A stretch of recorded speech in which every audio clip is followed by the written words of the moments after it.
Good morning. Papunta kami ngayon sa Anda, Pangasinan. Bibisitahin namin yung lupang nabili ni ate. Medyo matagal din kaming hindi nakauwi dahil nga pandemic. Medyo excited nga kami dahil nga first time naming pumunta dito. Isa sa mga pinunta namin dito ay mamulot ng mga crabs. At kung ano-ano pang seashells na pwede naming makita. Malapit kasi sa lupang nabili ni ate ay dagat na. Grabe, malayo-layo din pala itong nabili niyang lupa. And yung mga dinaanan talaga namin is mga rough road. Medyo nahirapan nga yung sasakyan. Sa wakas ay nakarating din kami. Eto nga pala, namumulot na kami dito ng talangka kasi nga magtatanghali na. Pagkatapos pala nito ay didiretso din kami doon sa Bulinaw Beach.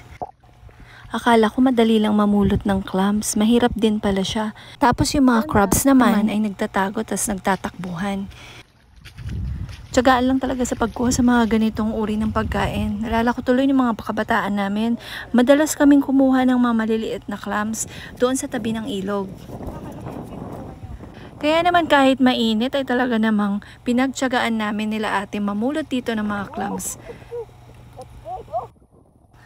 Kita niyo naman si ate, tuwang-tuwa talaga. Nakakamiss talaga yung mga ganitong pagkakataon.